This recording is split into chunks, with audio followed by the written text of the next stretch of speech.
Welcome to the Texans Fan Battle Podcast. I'm your host for the night, Crenshaw. We got a special guest tonight. Before I introduce you to my amazing trio. We got Mr. Bo Diggity 713. Say what's up to the folks. Yeah, what's good, y'all, man? What's up? Got my A1 since day one, Mr. Matthew Briggs. Say what's up. Hey everyone, I want to give a shout out to my amazing daughter, Madison Brooks. She turned 15 today, so happy birthday, baby girl. I love you. Shout out, shout out. And our special guest tonight from Fox 26, we got Mr. Will Kunkel. Kunkel, you had it in the preview. I was seeing was you listening. Thanks for having me, boys. I appreciate it, man. I'm excited to come on. Man, thank you very much. Thank you very much for coming on. So we're gonna start with NFL news.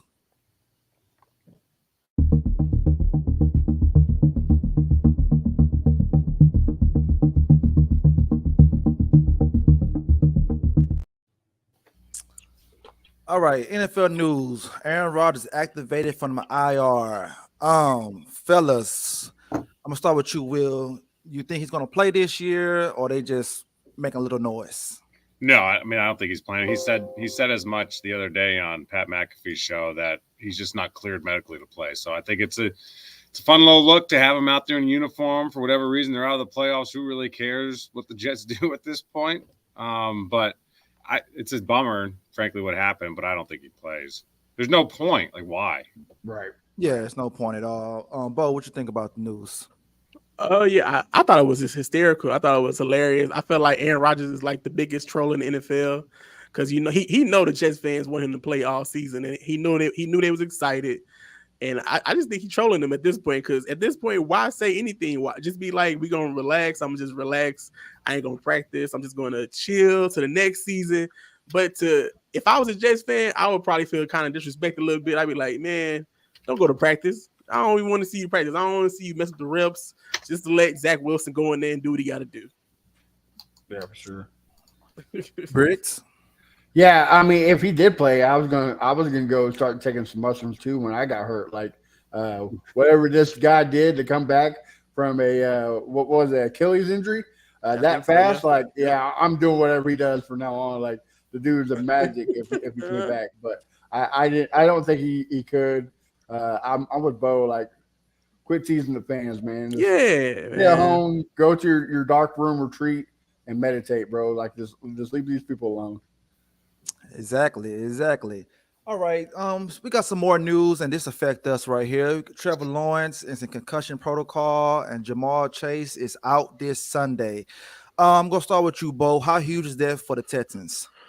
Oh man, it's really huge, especially for the Jaguars. We need them to lose as many games as possible for the rest of the season. We need them to fall back. We need the Colts to fall back. And I'll even say the Bengals. It was at a point where these past couple of weeks I was rooting for the Bengals to win, except for this past week. I was going for the Vikings, but they let me down. But yeah, man, we need the Bengals and the Jags to lose, so that's going to be huge. Jake Browning still looks good with the pieces that they have. Higgins made amazing plays this past weekend, so it still may be tough, but I feel like that's good news for the Texans, man. I feel like as Texans fans, you got to be at least kind of excited because you know that your team still has a chance. Agree. And Will, what about you? And another question: do you have any one of these guys in your fantasy team? My fantasy team's more irrelevant than the Jets at this point, man. I had Saquon and Javonte Williams, and they were absolute trash. Just killed my team. Like, you always want the teams ahead of you to lose. You don't want injuries, but if someone happens to get hurt and they'll be okay later and their team loses and it helps you out, exactly. You can take what you can get a little bit. So this whole thing that we want to face their best, no, we want to face their worst. We want to win and get into the playoffs. Exactly. Exactly. I mean, Trevor said it himself. He said he don't want this division to be good. So yeah. And it's also a little bit whereas, which everyone in NFL team is dealing with injuries, but when your team is hit with your quarterback's not there, you lost your receiver, your other receiver may not play. So it's like, man, let's try to level this playing field a little bit in the NFL. So, I mean, we got a backup. We want you to have a backup as well. That's all I'm saying. Everybody's got a backup. It's backup season. Yeah, that's gonna be the Madden cover, all backup Yeah, quarterbacks. just the backup quarterbacks, just all on the cover at the same time. That'd be amazing.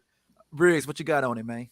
Yeah, I mean, like Will said, you don't want to see injuries, but now that you're hurt, like, thank you. Whatever help we can get, we appreciate it. The Jaguars are also out Zay Jones, Tyson Campbell, and another Cisco. So the Jaguars secondary and offense is beat up. So if it's time for Tampa Bay to show up, it's the Sunday. I kind of have a feeling like last week when we played the Jets, the teams against the Colts and the Jaguars are going to do their job.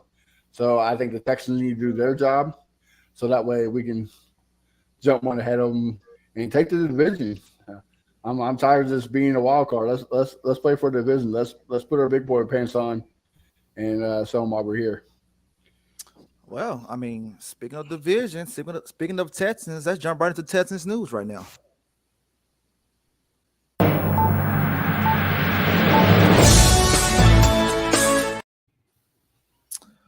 All right, CJ Stroud is still in the concussion protocol. Case Keenum, U of H Cougar, is going to start again this Sunday. I'm gonna kick it off you to Will. Why do you think they chose Case over Davis Mills, and what do you think about CJ being out for the second straight game? Well, for the first part, clearly D'Amico just trusts Case more. I think Davis has maybe a little bit more of a wow factor, the ability to make plays, but I don't know that at this point in the season you're looking to make plays as much as you're looking to not lose a game. And Case, if he has probably he's a little bit smarter, he's a bit more of a veteran. He's been in this situation after the game in Nashville. What he said was, "I'm built for this." Like, he's been around, he's done this before, and the season now is a sprint. So you don't need to ramp up little by little with Davis and get him comfortable. You need a dude that's been in this situation before, that's ready to rock and roll, because there's 3 games left and every single game matters. As for CJ being concussion protocol still, there's nothing you can do. Just sit and wait, because there's 5 steps you got to wait for. Every concussion is different. It's the brain. It's nothing to mess around with. So the more we try to figure it all out, the less you're going to get anywhere, because I guarantee you the doctors don't know much. CJ doesn't know much, because one day he'll wake up and he'll be better than he was before, or one afternoon he'll be better than he was in the morning, but there won't necessarily be a reason or a rhyme as to why, because they're all different. It's not like Aaron Rodgers' Achilles where we say, oh, he's out. Okay, so probably 12, 13. I mean, CJ could be out 1 week, 2 weeks. He'd be out till week 4 of next season. I mean, for any hockey fans out there, like Sidney Crosby had a concussion that kept him out the rest of one season and then some of the next season, and it was like months on months. These things are nothing to joke around about. So if you think a hamstring can get bad if you re-aggravate it, let's not try to re-aggravate a concussion either. So speaking of concussion, do you believe that this is not his first concussion he suffered this year? I haven't seen any. I know he got a little wobbly in the what was that game at home? Broncos game. But it looked like it was a side. Like, yeah, he looked real aware. He looked super alert. He looked like he was like, oh, dude, this is kind of annoying. Ran into the tent. And then he actually, when he came out of the tent, I was watching him, jumped over the bench back on the field. Like, he was straight. But the refs were like, I don't know. Like, I don't know what you're really feeling. I just see that you wobbled. So I think it was smart. I have no idea if he's gotten another concussion this season. He's certainly had a concussion or 2 or 3 or 4 since playing football, because you can't escape it at this point in your career. Such a violent sport. You're going to get one. Yeah. Okay. Matt, I'm going to ask you this question right here. If CJ is out again next week, do you shut him down for the rest of the season? I mean, you're going to have to start thinking about it, right? Like, the playoffs are nice, but you got to look at the bigger picture. CJ Stroud's the franchise quarterback. You don't want nothing to hurt him. You don't want him to damage long term. I don't think a concussion would do that. But like Will said, you never know. So you just don't want to prolong this injury. So if it comes down to it, you just let him rest. D'Amico and Bobby Slug has shown that they can find ways to win without CJ. Does he improve the odds? Oh, most definitely. I mean, I would take him any day of the week. But again, you got to think the bigger picture. We're thinking in the Super Bowl in the next couple of years. If CJ is pull, what was that? CJ Fedorowicz. If he pulls him and doesn't play ever again, we're doomed. So yeah, if he's hurt in the next couple of weeks, just rest him for the rest of the season, and it's called a win because right now, 8 wins. Nobody here thought the Texans were going to win 8 right now. Nobody thought the Texans were going to be in the playoffs. So this right now is a winning season for us. Regardless what anybody says, more than 4 wins is a win. So yeah, if it's at the cost of my franchise quarterback, I say sit him. Okay, and Bo, give me your thoughts on CJ. The fan in me, wants to see him play. The fan in me wants to, see him go out there and lead the team. But also, you have to look at it as a realistic standpoint. We're missing a lot of key players. I mean, people keep going, and get injured every week, and so you have to look at the like Matt said, look at the big picture. If we do get into the playoffs, amazing. That is amazing. No one thought we could. If we do get into the playoffs this year, that'd be amazing. But at the end of the day, we have a lot of people injured. So going to the playoffs just to get in there, just say I got in there and throw your quarterback in the harm's way, I feel like that's being irresponsible. And I feel like everyone believes that is our franchise quarterback. If you got to sit him, and that'll be okay. Like I said, I have had an amazing season so far. 8 wins. They did amazing. No one thought we could get 8 wins. So, of course, you want to see them win games. You want to see them make the playoffs. You want to be able to cheer your team on in the postseason. But when all said and done, if he's not cleared, he's not cleared. Don't force it. Don't put him in there if he's not ready, and let that be it. Agreed. So this week, the kicker that we desperately miss won the special teams player of the week. Now, Sunday, we gave our recap of the Titans game, and I'm going to start it off with you, Will. Give me a recap, and also, do you care that the Titans woo the Oilers colors? I mean, I care from the standpoint it was on purpose. Like they did it intentionally to stick their finger in the eye of the McNairs and the eye of the city of Houston. A lot of the players didn't care. I talked to a handful of the dudes in the locker room afterwards, and Jonathan Gennard was the only one that really kind of got fired up about it. And even then, it was just like, I mean, they can wear whatever they want, I guess. I thought they were ours, and they took an L on them anyway. So, like, whatever. Right. So, listen, like, these kids are kids playing the game now. The Oilers are really old at this point. It's certainly ingrained in the city a lot more and to the McNairs. So, I think it was intentional to stick it in the eye again of those particular people. The game overall, you asked for a recap of that game? Yes, sir.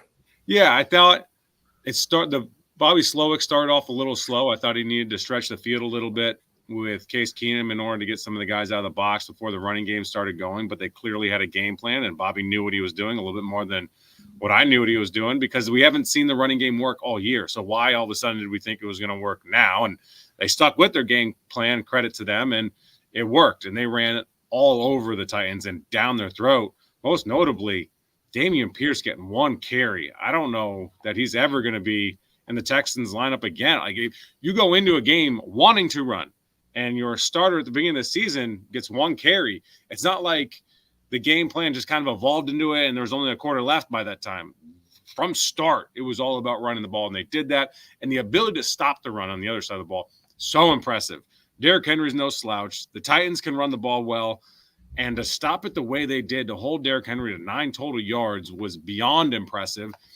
And there are a handful of other plays. I want to give a shout out to Jalen Petrie because he's taken a lot of shots from fans this season. He made some great plays deep in that secondary to get 7 sacks from the front line without Will Anderson. They played extremely well. And I heard a conversation. That may have been the biggest win, second biggest win in franchise history because of what it means building this foundation going forward. If it's not that one, a wild card win, and then you lost next week, that doesn't really mean much. It all depends what happens next. So I thought it was a huge win. Having said that, what happens this week and the following couple of weeks, because that win could just be forgotten and just another win amongst the season. Yeah. So why do you think the defensive line has so much success? I know the Titans' offensive line is bad, but why did the defensive line have so much success this week from previous weeks? I think it all starts with attitude, and I think it starts with discipline, and that's with every sport defensively. There's two ways to play a sport: with technique and your mindset. And defense is so much about mindset. If you give a damn, if you want to give an effort, you're going to play that much harder. Your technique can be there, but if you're not giving a damn rebound the basketball or trying to stay in your gaps and stay disciplined, it's just not going to happen. On offense, it's so much more is about your just ability to kind of make things happen, and the techniques really got to be there. Your timing's got to be there. Like, you can't run a route half-ass, for instance. You really can't run a ball half-ass. You're just going to get hurt. On the defensive side of the ball, the effort has to be there, whether it's basketball, football, or anything like baseball, chasing down a fly ball. Defense in every sport is so much about effort, and I think they just poured into it, and they were gap sound as well. No one tried to make a play for somebody else. Everyone else let them everyone looked to make their own play, and then let the guy next to them make their play if it was in their gap. Agreed. And now with Mike Vrabel wearing the Von Phillips hats, did you laugh at that? I laughed because I didn't understand it at first, and then I realized what it was doing. I don't think it's some people took it as a slight, and I think it was a tribute. Listen, those Houston Oilers uniforms are not ours anymore. They just aren't. You see them, you think they are, and I get it, but they aren't. So the Bum Phillips and everything that came with that franchise and left with it is theirs now. So he did it as an honoring. I don't think Mike Vrabel would ever slap Bum Phillips in the face or anything like that, legitimately. Yeah, I mean, fans were daring him to do it, right? Like, so I think it's a little kind of It was fun. right.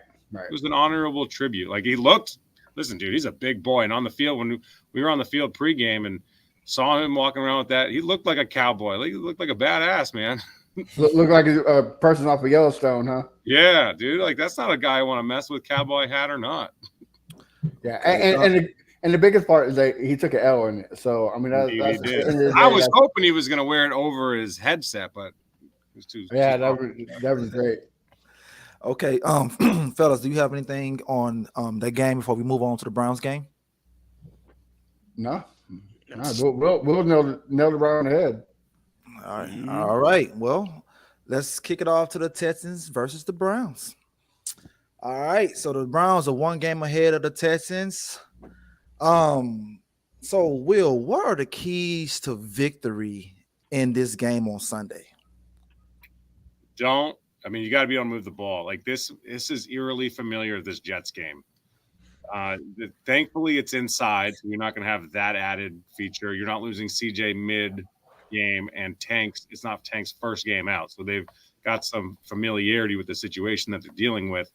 But Myles Garrett and that Browns defense is legit. It is the best in the NFL, top 3, whatever metric you want to look at. So this makes me nervous because what can happen is their offense isn't great. But if you give them short fields or you keep our defense on the field for too long, like you did, like the Jets offense sucks.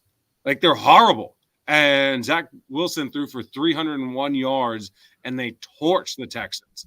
I don't know if it was the give a damn level or what it was in that game, but this just gives me an eerie feeling of that game because a great defense like the Browns can apparently stop the Texans in their track. And keep in mind, like, the Texans have had a great season. They're also playing a last place schedule. So when they all of a sudden run into a team that's not a last place team, it's like the jarring difference has been strong. And so it just makes me a little bit leery. Agreed. So, Bo, what do you think we should do? Do not let Flacco look like a Pro Bowl quarterback. That's all. Do not allow that, because that's what happened with the Jets game. We allowed Zach Wilson to have a contract type of day. So do not let Joe Flacco go out there and dot you up and just go crazy. You got to keep him contained. I'm not really worried about the run game as much, but I feel like this has to be a mix of the Jets and the Titans game. If you have to get field goals, get field goals. Don't try to be too cute. Bobby Slowick, don't be too cute now. How are you feeling though? Like this is my thing. Uh-huh. If you don't run the ball with Case Keenum against the Titans, what's happening in that game? What's happening in this game if you don't run the ball like that? And I doubt you're running the ball like that against the Browns. If we don't run the ball, then we're gonna be one dimensional, and they're really gonna beat us. I agree because we don't have the receivers to get separation against this Browns backfield. So I'm gonna need Bobby to come into his Kyle Shanahan bag and pull some tricks out, but don't get too cute. But just power here, counter there, smoke screen here. But I don't know, man. I just feel like for us on offensive, bring whatever y'all did last week to run the ball, bring a little ounce of that, and I feel like we should be okay. Get into field goal range, and our defense cannot let the Browns expose them. I do not want to see our defense just going out there looking flat. It's a home game. It's the first home game in 2 games. You should be fired up. You should get some good night's sleep at home and come out there and go crazy. Another defensive game. I feel like this is going to be another defensive game. It's not going to be that much firepower offensively, but defense has to step up, and hopefully we can create turnovers on defense because we're missing that. The Texans are missing our defense turning into points, whether it's a pick six, fumble, whatever. We need to score points on defense. What scares me is that like when this conversation starts, it's always, Joe Flacco, so that's good. Well, yeah, Bryce Young, Zach Wilson. Yeah, it's always the ones. It's always the ones, like man. It's like they play on their heels thinking that they can't do anything, or they try to be over aggressive, trying to make I don't know. You can talk about whatever you think, but we've had bad quarterbacks. Bad quarterbacks beat us all year. I think our problem with that is for D'Amico, like you said, he wants to go get them. He wants to feel like if we blitz them, we get them out their game. But for some reason, when we blitz, that's when they kill us with crossing routes. We can't keep up with the crossing routes. Someone's always open. And if there's no Jimmy Ward this week, yes, man, they have to figure out a way to still blitz or disguise the blitz. I think they did a good job last week with Desmond King trying to disguise the blitz a little bit, and he came off the edge and made some plays. So hopefully they got some of that in their tricks, and we should be okay, man. Well, something to note, Joe Flacco was limited practice today with a calf injury. So something to note about. So the quarterback, is it Dorian Thompson? Is it that's going to be the quarterback? Guy. Okay. Yeah. Okay. So Matt, keys to victory this Sunday. Yeah, it's the same thing like Will and Bo said, but a little stat I've seen when the Browns are playing away and not home, their defense let up, I think, a lot more touchdowns. Like most of their touchdowns are away games. So we got a little bit there, but the big thing is Nico Collins playing. If Nico Collins is playing, that's going to help us a lot, especially if we can get some quick slants, help Noah Brown get open a little bit. Obviously, that was Casey's favorite target Sunday. So, but we also got Tier Tart from the Titans, and if he plays at nose tackle, that's going to help us stop the run, and maybe cause some havoc in the passing game. Who knows? But I think, like Bo said, it's going to be a defensive game, no matter what. It's going to be a nose hard hitting, probably down to a field goal type of game. But like every game, right? But now we got Fairbairn, exactly.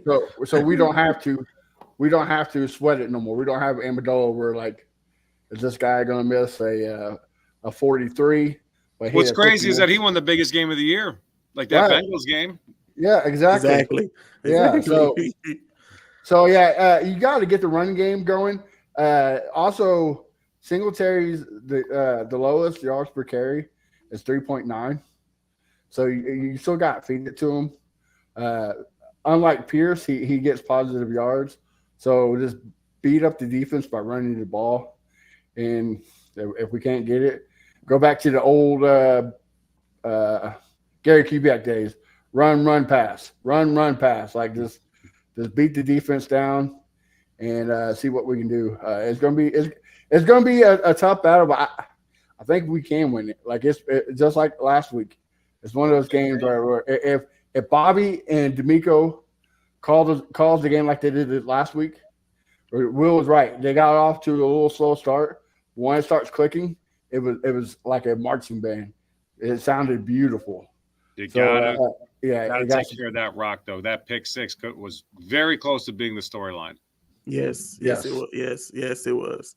And also to piggyback on that, we have to deal with David Njoku, and for some reason we don't do good against tight ends. They get the ball a lot. That middle of So, the field, man. That oh man, terrifies it'd me. be wide open. It'd be like Texas sometimes. It'd be like, where are y'all at?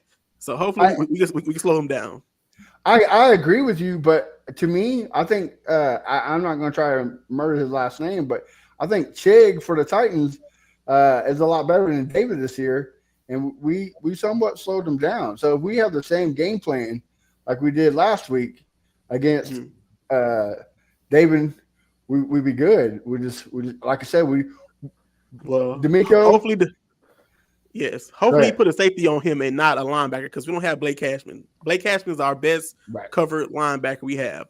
For some reason, Christian Harris can't do it, Perriman can't do it, and Toa can't do it. I don't know why, but for some reason they can't cover tight ends very well. And like Will said, Ward is out, but good thing we picked up Amos because Amos did make some good plays. Yeah, his coverage plays is nicely. So I think. Like I said, if D'Amico and Bobby calls a great game, we got in the bag. I think that's why we still have a good chance of making the playoffs because we don't have a Lovie Smith. We don't have a Pep Hamilton. We got D'Amico and Bobby, and they're hungry. And they're very smart at what they do. So that's what gives us the chance. Agree. It's funny. It's funny. I was talking to Fred, who it was in the locker room, but just to piggyback on that point, Briggs, when you have all your studs in the game, it's like the Jimmies and the Joes. When they're out, it really becomes about your coaches and can they put you in the right position because some of these guys don't have the ability naturally to make the plays that a Tank does with his instincts or CJ. So they really need to hit the timings and the routes properly, and the coaches have got to call a great game, and it's exacerbated that much when you have your backups all over the field at this point. Yeah, I mean, we haven't had a healthy starting line since we started the season. It's wild. So you don't know the true potential of this team.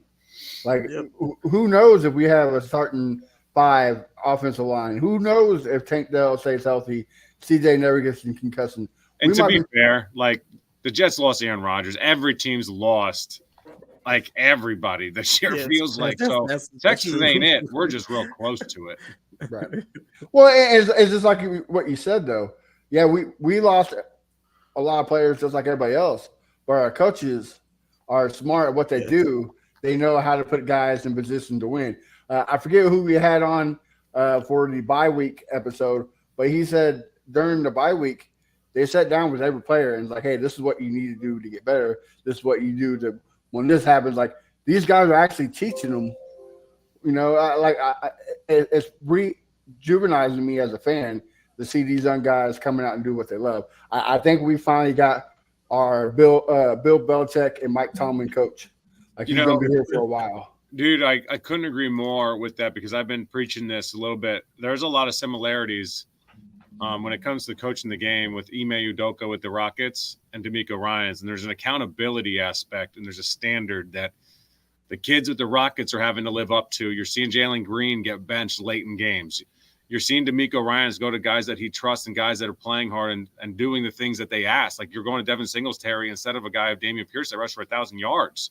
So, like, the ability to coach a player in these professional leagues today is not an underrated thing because these guys want to be coached, but at the same time, the willingness to get coached and to be aired out on film in front of your teammates, it takes a lot of trust in that coach and a lot of love coming from that coach that the player feels that and knows that it's coming from a good place versus an egomaniacal place. And I think D'Amico knows how to do it because he was a player. Yeah. So he went through that. Clearly he does. I mean, he's a crazy. Someone came to him and told him how to do it. So yes, it definitely helps. I talked to Brevin Jordan about that. If anyone hasn't seen that interview, it was phenomenal. He just talked about the fact that this team has a strong faith. They go to chapel on Saturday. D'Amico Ryans lives his life that way. And when you know that a man has high character in that manner, you're going to get the best from him and you trust him. I don't mean he's not going to screw up like we all are, but you trust him inherently, and you're going to lead him. You're going to let him lead you, and you're going to follow him into that game plan. And when he says stay in your gap, you're going to say, "Damn it, I got to stay in my gap," because D'Amico knows what he's talking about. Versus he don't know what he's talking about. I got to go make this play, and that's when things go really bad. Well, and also like it shows you last week, right? Like against the Jets, Noah Browning catches no ball. Like he was thrown to, I think, 8 times, 10 times. I don't know the for sure stats, but he dropped most of them. And then today, that was all last week. Is like, man, Noah Brown's our number 1 receiver. We're in trouble. Like he couldn't catch nothing. And then look what he did. He was the best receiver out there. So like to me, I think is what, like you said, Will, it's a positive of D'Amico and Bobby. Like, hey, this is what you need to do. This is what you got to do, and this is success. Like, would I love to make the playoffs? Absolutely. But just having a guy like Bobby and D'Amico for the next 8 to 10 years, I know Bobby's probably going to leave after 2 to 3 years, but have a guy like D'Amico, it's fantastic. I'm here for it. You want a guy that builds a culture far more than you want an offensive genius. Like, you want that culture built. Now, if that offensive genius is your offensive coordinator, you're going to find someone else that fits that culture most importantly. Almost out. Yep. 110%. Yeah. Well, Will, do you do predictions? I'll do whatever you ask, maybe.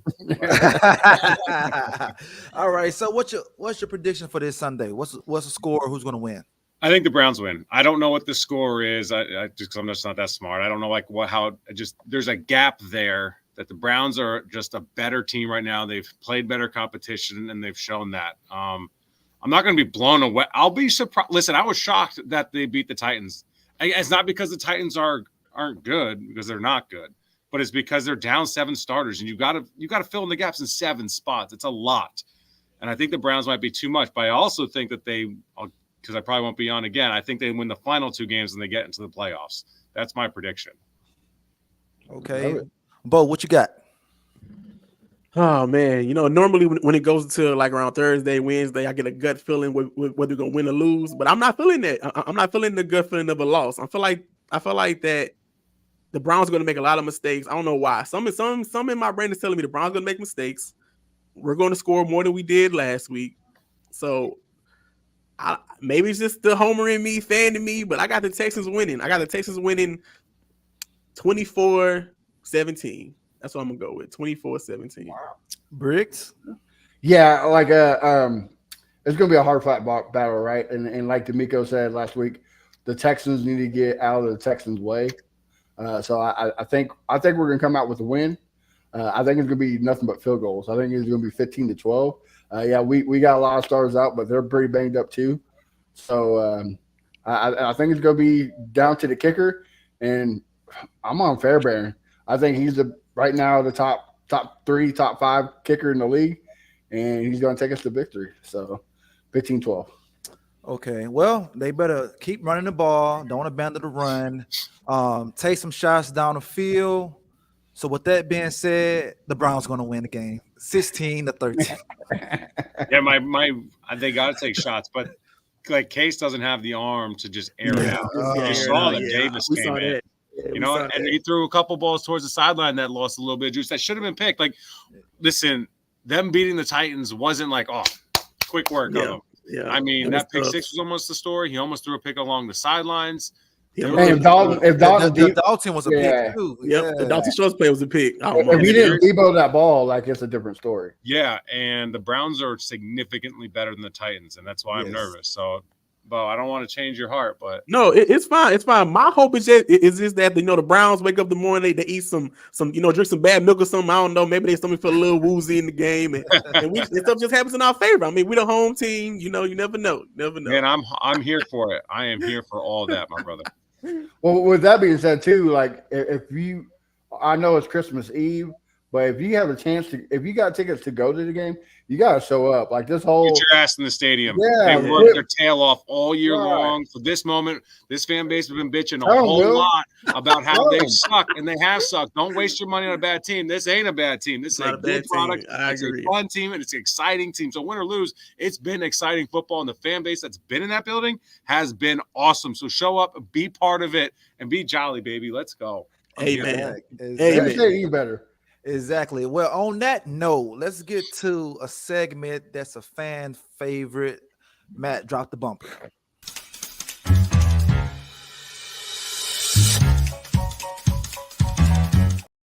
That's spicy. All right. I started off. I got two questions for you. One, how did you feel pressure taking over for Mark Berman? And I did not internally. I honestly didn't, because I'm me. I got hired to be me, and I like to think I do my job well enough to get the job, and we do it so differently. I'm not going to have the scoops that Mark got. Mark was the most plugged in man in Houston sports in the history of Houston sports, and he was awesome. But we just do things differently, no better, no worse. I just got to be myself. Hopefully, fans like it. I like to do things like this. I love to talk with the fans. I love all of that. So I never felt pressure because I knew I wasn't going to break those stories right away. Like I could break Carolina stories right now. Nothing here quite yet. So if there's any sources out there, we can change that. But not pressure. But I understood the shoes that I needed to fill and the respect the community had for Mark for sure. And by the way, Mark has been awesome since I got here. Reached out, said if I ever can do anything for you. We went out to lunch. He's just been an absolute legend that he is. Legend for sure. Yeah, Mark is a legend. So speaking of Carolina, who has better barbecue, Carolina or Houston? All right, so this thing isn't even close for me. It's here. Like I've just I've never been a vinegar-based barbecue guy. Yeah. My wife and I love barbecue. She took me to like one of the biggest names barbecue that she found or something like that. We went out there and we both sat there and ate it. We're like, this ain't it for us. Like we drove 45 minutes and didn't like it. So if you guys have barbecue recommendations in the Houston area, let me know, because I've also heard that Austin area is way better than Houston. Is that true? Austin has some good barbecue. They do have some good barbecue. But Yes, they do. I don't think it's better than Houston, but it's close. I would recommend going to Lockhart, Texas. That's right before you get to Austin, and I think they have the better barbecue through all of them. Lockhart, Texas. So Lockhart. Yeah, it's a place called Smitty's. Has great barbecue. Yeah, I'm writing this down. I'm taking notes. Oh yeah, like the whole town is full of barbecue, man. The whole town, the whole strip. Lockhart, Texas. Where in Houston does a man go to get good barbecue?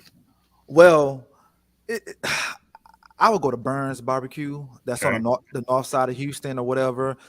Most other folks are going to recommend Keelan's Barbecue. That's close to the stadium. Okay. I'm not a fan of theirs, but most people are going to refer. I've heard Truth is good. Truth is really good barbecue as well. But if you're going to go to Truth, you got to go to the original spot, and that's in Brenham. It's off 290. The original spot right there, but they only open on the weekends. I would say Hickory Hollow, but I think they closed down. They had the biggest chicken fried steak. Like they take, I mean, it's still open, Matt. It's still open. Yeah, it's off Hickory off Hickory Hollow. Yeah, Hickory Hollow. All right. Yeah, it's still open. Yeah, if you eat all the chicken fried steak, you get a T-shirt name on the wall. I'm like it's impossible to eat it. I mean, damn. All right, got it. Okay. Briggs, what question you got for Mr. Will? So yeah, you came from Carolina. Are you a Carolina sports fan, or what team did you grow up watching? So I will stick my answer to football. My football answer is so I'm a huge New York Rangers fan because I'm from Connecticut. That's hockey, so it doesn't matter here. For football, I'm a fan of whoever I'm covering, and I mean that sincerely because I basically own stock in them. Like the better they do, the better I do. I want to cover a winning team. I want to go into a happy locker room. I want to see these dudes have success. I was an unabashed Panthers fan. That doesn't sway my coverage. Like it is what it is. You can't stop the run. You can stop the run. You're good on defense. You suck on defense, right? Like it is what it is. But I don't speak ill of it. I don't have a whole lot of hot takes. I don't talk down to the players. I respect the players and what they do, and I understand what they do is very difficult, but they also have a job to do. So I'm a Texans fan, man. Like I want the Texans to win. I get to know those players in that locker room. I want to see them have success. And I was the same way in Carolina, and I'll be the same way for the next team, I'm sure. When it's local like this, it's a lot easier to be like that. And it's a lot of fun when you're covering a winner. Exactly, because we have had some losing seasons, and it ain't been fun. A lot of beefing with the fans. But I'm glad we got some kumbaya right now. One one more before Go ahead, man. Bo. Have you ate at Timmy Chan's yet? So where? Timmy Chan's? Have you Timmy ate there yet? Chan's, No, Frenchies, Timmy Oh. Chan's. Timmy Chan. Yeah. What's that? It's how can I put this? I feel like it's everything. I feel like everything. chicken wing dinner, shrimp fried rice. It's like it's a bit of everything. I would It's a say bit of everything. Asian soul food, Yeah. American, like whatever you're in the mood for that day, they probably got it. It's one, I believe, right by U of H, right? U of H. I feel like it's off of U of H, somewhere off of Scott, if I'm not mistaken. Like right Is around the it corner. good or it just has everything? Because when you're picking up a book, it's not very like good. All right, now, Matt, if you're gonna recommend chicken, you recommend him the best chicken. Okay, I'm a huge I love fried chicken. One of my favorite You finna foods. say Frenchies? If you're going, well, I love Frenchies too, but if you, I'm enhance it. You want to get the best chicken, go to Gus Chicken. Gus Fried Chicken. Okay. You got one. You got one right there by the stadium, right there on Kirby, so you ain't got to go too far. All right. Or you go to the one on Washington. I that's my personal opinion. I think Gus got the best chicken, but hey, tasting and see. Love me some fried chicken. Gus, and what was the other one? Frenchies. Frenchies. All right. Yeah, they're all over. They're all over. Well, you're talking to a bunch of foodies. Like we love to eat, bro. So that's our second love. Our second love is food. You in college they say you gain the freshman 15. It's like when you move to Houston, you gain the first year. You definitely gain. You gonna gain some in Houston. You gain some pounds in Houston. Bro, you gotta be very active. I'm hammering the gym recently because it's been all bad. All right, Bo, what question you got for Mr. Will? Yeah, I wanted to go back to Matt's question because I wanted to say because it has to be hard to cover a sport and be like, well, I'm a fan of this team. Was it hard when you came into coming over from Carolina, Houston to be like, all right, now I want to focus on the Texans, or is it just easy to switch over like that? It's easy, man, because like the Panthers, they made it easy. Like they're not good this year. So like now here's the crazy part: we go up there and they hand us an L, right? So like exactly. I was up there, man, and everyone's like, dude, thanks for coming back. You got us our win. But it's easy because like I'm here for me. I'm here for my wife. I'm here for our family, and the spotlight that I get when the Texans are good at this station, it changes our life. So that doesn't happen in Carolina, unfortunately, because they're not very good right now. And there's nothing I want more than see those people in that front office and the dudes in that locker room have success because they're all really good people. And I think Bryce is going to be good, by the way, if they surround him properly. But I'll just ask you a question on that. My last question: were you surprised that the Carolina Panthers took Bryce Young? No, because everyone wanted him. Everyone wanted him. If the Texans got the first pick, they were going Bryce. Bryce was the dude. But this is football, man. Like I went on a rant about this on Twitter the other day. X. Like. No one's ever had success in the game of football without somebody else doing something or 10 other guys doing something. So if you have 10 guys not doing their job or 4 or 5 not doing their job, Bryce is going to look the way he did. Look at what happened to CJ against that Jets defense. Like he looked horrendous.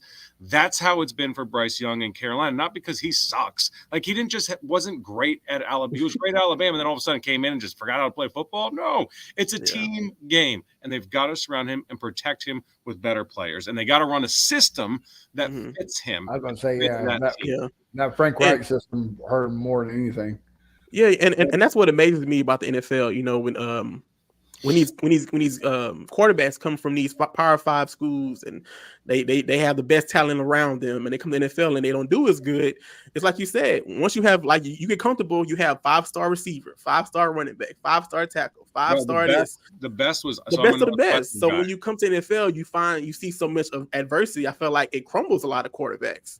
Well, the talent actually thrive. Yes, right. Yes. So I'm a Northwestern guy. We had a kid, Hunter Johnson, I believe it was, transferred from Clemson to Northwestern, 5-star recruit, absolute stud coming out of high school, went over to Northwestern. He got over there. He's like, bro, the windows that I got to throw to are like this big at Clemson. At Northwestern, because the receivers aren't able to get that type of separation against other Big Ten teams. He goes to Clemson. These guys are open like this, like they're wide open. So that's always the question: is CJ Stroud, like those receivers were streaking? Was CJ Stroud going to have that type of success? He always put the ball where he wanted to put it, and he did what he wanted to do. So you knew that he could throw the ball. But there's always just that kind of question because the talent gap in college is massive against so many teams. Yes. And that's why the scouts are just so critical because they watch every snap, every play of every game versus what's on Twitter and the highlights on SportsCenter. And also, I feel like that's what's going on with Kansas City. I feel like Pat Mahomes is finally realizing, hey, I can't make no 1-star receiver a 5-star receiver. I needed Tyreek Hill. Yeah, and he's made 1-stars look like 2-stars, which is crazy. And some of these 1-stars have made themselves look like no stars. Yes. But it's crazy, man. Football is a wild game that fans, and I understand why, always want to point the finger at somebody, but there's so much more that goes into someone having success. And it's so much harder. Like when I got here, I heard all the hate that was going towards Callahan and McNair. It gets hard to hire a head coach. I know they wisely kind of just broke it down and built up, and then they got their guy. But it's not easy. I thought Steve Wilkes was the guy to hire in Carolina, but I also did not think Frank Reich was a bad hire. I thought he was the guy that could also get the locker room behind him and could build an offensive culture. It didn't work out in the least. And now David Tepper is considered the worst owner in all of professional sports. Like McNair's now, they're beloved because they got the one hire right and the one draft pick right, the quarterback. That's all it takes. Winning fixes everything. That's true. Everything. When you win, it does. But it's so like no one hires a coach because they're going to suck. Like everyone kind of thinks like that's the guy for whatever reason, whoever it is. And they thank God they got D'Amico. And that's what they're learning in New England right now because they're about to switch coaches with him. So and they have no quarterback though, but and they have no there's a lot of guys that stink on that roster. It's a complete game. Now you got to have a quarterback to win though. You just have to. I got one more before we end it. You talk about earlier about D'Amico building the culture here. So coming from Carolina to Houston, who has the better culture and why? Oh, right now it's here, and it's not even. Well, I was talking about like citywide. Oh God, I was like, damn, because it was great. It was actually great under Wilkes. So here's what I will say, and I loved Charlotte. It's an awesome place to raise your family. It's an awesome place to live, but there's a lack of culture because, like here, there's so many people moving in from other places, but they don't have a culture to lean into. You come here, you're in Texas, brother. Like, get on board. You're in Houston, man. Like, there's food that surrounds that. There's a culture in this city that surrounds it. And it helps that your sports teams are having success now as well. And you're hosting major events like the college football championship. So there's much more of a culture here because it's a much older city to have built that as well. So I truly, truly love the city of Houston. It's my favorite city that I've ever lived in. That doesn't mean that I'll be here forever or that I don't like Charlotte. I love Charlotte, but they're different in that way. And I love somewhere where there's a culture because there's nothing better than going into a culture and assimilating. People that don't assimilate to a culture, just leave, bro. Just get out because why be somewhere and try to change everything they are? Don't do that. You're going there ideally for a reason. So adopt it, assimilate. Well, we need you to be the next Berman, so you can't be going nowhere. You got to be here until you retire. So. I'll be the next me. At least stay till Super Bowl. Listen, Super Bowl. All right. Then it'd be good. It'd be good. I'm here for that. I'm here for that. All right. So one last thing before we end the show. How much complaining has your wife been doing on the traffic and how far everything is in Houston? She hasn't done a lot. Like, to her credit, Charlotte was her home. North Carolina was her home. So I pulled her out of there. She didn't want to leave Charlotte, but she did not want to come here. And so here's the thing. It's like the traffic's not great, but it's also like 10 minutes. It's 10 extra minutes to get somewhere. It's now 20 minutes. So it's not like the horrible thing. It's 20 minutes, now 35 minutes. So it's not crazy. And you're also ideally going somewhere that's really cool, fun, new, different, good to eat. So it's worth a little extra. I don't like the traffic, but I get it. And it's just part of living here. So I ain't going to change it, so I don't know how much bitching's going to do about it. It goes back to adapting. You got to adapt. Now, I will say, new mayor John Whitmire, just followed that thing. Fix the damn roads, brother. I feel like I'm driving in Baghdad, dude. Bro, they've been trying to fix the roads since the 90s. They've been trying. They haven't been. It's always someone. There's always someone working on somewhere. Never getting it done. You need to tell me, say, hey, look, the Astros are winning, the Rockets are winning, and the Texans are winning. Now the roads need to start winning. Like the roads need a national sports team. So. I might open a suspension business in this town. You might be a very rich man. Yeah, man. All right, man. So we're gonna end the show like that. Will, tell the folks where they can find your great work at on Fox. Man, please follow me on Twitter at Will Kunkel Fox. Follow me on Instagram at Will Kunkel. I've got a podcast called A Relatable Journey. I talk to athletes about their journey in life and the struggles they face and their relationship with God and the faith that they have. Something a little different, a little deeper. Awesome. So just please stay in touch. Reach out. If you got any questions, holler at me. If you hate something I do on air, let me know, and I'll just laugh back at you and say, it sucks to be you, man. But, I mean, I appreciate you guys having me. This has been a blast. Really good conversation. You guys know what you're talking about, so it's nice versus, some fans popping out some things they don't have any idea what they're saying. So you guys do a good job, and thank you for having me. I appreciate it. Thank you, Mr. Will. One last thing. How briefly, the interview you did with CJ, how was that interview to you? Like, was that a huge moment right there for you? It was huge for me from the standpoint that he became somebody, right? So, like, it's always big for me. I always treat those interviews like they could be the next big thing. And it's about them, and it's about how they're willing to open up. And CJ was awesome. His willingness to talk about the S2 test and some of the trials that he's gone through. Brevin Jordan was another one that he just, like, they make me that Brevin Jordan good. episode was amazing. I appreciate that, man. He was special. Like, they make me look good. Now the relevancy of CJ takes it to another level, and it's an honor when people can talk about their faith and some things that they've gone through that aren't necessarily mainstream. It's a badass conversation, man, and it's so much fun because they talk about football all day, but they have a bigger platform and purpose in life than just what we see on Instagram or on the field. But that CJ one was big because I got to him before he blew up, and that was the key. And before he got hurt, honestly, selfishly, I wouldn't be able to get him now because he's in concussion protocol. Rehab, like, talk about a blessing that I hit that kind of when I did, and thank God he was as amazing and good of a person as he was. All right. Bo, tell the folks where they can find your work at. Oh, yeah. Y'all know it, man. Bo Diggity 713 on all socials, TikTok, Instagram, X, all the good stuff, man. All right. And Mr. Briggs, talk to him. Yeah, you can find me at A1 Day One Texans, and I'm trying to do my best impersonation of Will and Berman writing some stories on the Fan Battle Sports Network website, so check that out. All right. You can find me at Fifth Ward Crenshaw everywhere. Thanks for tuning in. We'll see you guys Sunday at 6 p.m. Central for the recap of the Texans and Browns game. And we out. Matt, drop the bump. They had a Pro Bowl for talk shows. We